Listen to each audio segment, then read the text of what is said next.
We are a generation that resents Allah. Let me explain. On a daily basis, we hear the motto, you do you. Do whatever pleases you.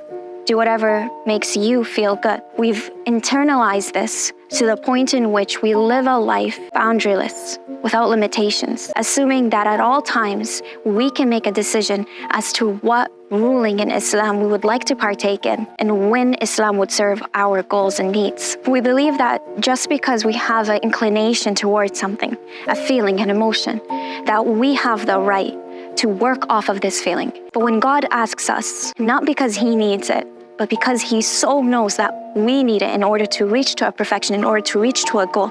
For instance, not to drink alcohol, or not to listen to specific forms of music, or to wear the hijab, to wear modestly the hijab. When the religion of Islam asks us to perform these actions, the secular society that we are in today advises us that limitations and boundaries are only going to subjugate you as a slave. But the question then becomes, what's so wrong with being a slave for God?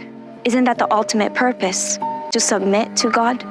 To give God all of us? To be a slave for God is better than to be a slave for this world. For being a slave with God means that I will be free in the next. But to be a slave here only means I'll be a slave forever.